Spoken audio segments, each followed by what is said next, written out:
Hello. Okay. Nakarating na. Pagod. Nagutom. Ito kain tayo ng kamote.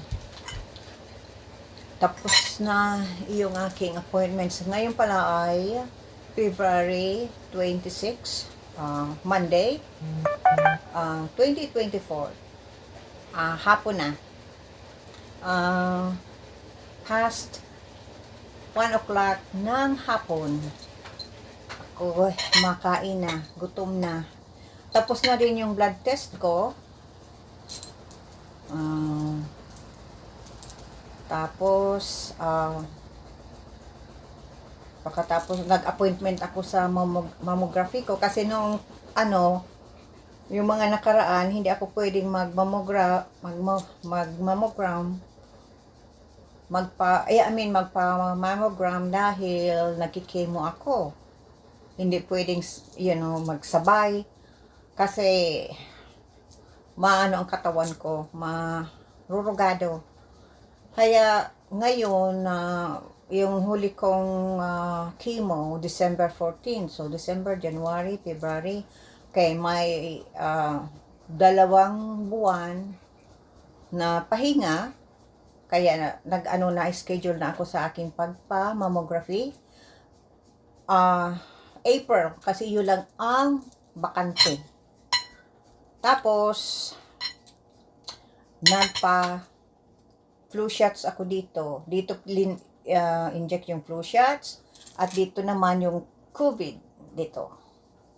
Sa kanan ang COVID, kaliwa ang flu shots. Tapos naghintay ako doon mga 15 minutes. Tapos uwi na kami. Kaya dito na sa bahay. At pahinga. Tapos baka kung magsakit, hindi ako makakagawa nito kung anong gagawin ko kasi naisip ko kasi bubulol na ako. Naisip ko sana na tapusin ko na yung pag-iimpake ko sa ikatatlong kahon. Sunod, pagtapos na yung kahon na naman ni Papa ang tatapusin ko. Tapos may isa pang kahon na uumpisahan ko.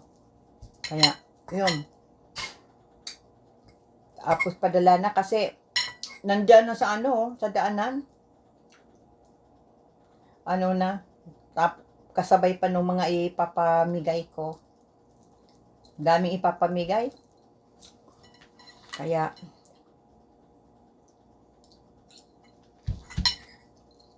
mabibisi na naman pag-impake. Gusto ko nang tapusin para kung ano pang ilalagay ko, mahanap ko na naman at para mailagay ko. Yan. Kamote ang kinakain ko, guys. At ibang lasa ng kamote. Hindi tulad sa Pilipinas na ang lasa ng kamote talagang ibang lasa talaga. Ito medyo parang may tubig na lasa. Iba ang soft niya, ibang klase. Parang singkamas. Ganun. Parang ang texture niya parang singkamas. Pero matamis. Hindi tulad sa Pilipinas na ang kamote ay kamote talaga. Sayang yung kamote sa Pilipinas, hindi na ipapadala dito. Maganda sana, masarap.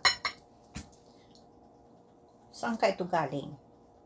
Tingnan ko sa sunod kung saan ito galing. Minsan nakikita ko galing Mexico. Yan. Kumusta na lang sa inyong lahat dyan? Kumusta sa inyo? Paulit na naman. Kumusta sa inyo? Ay.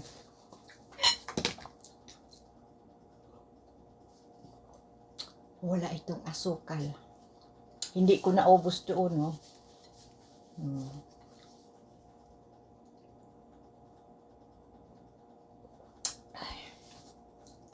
Alexa,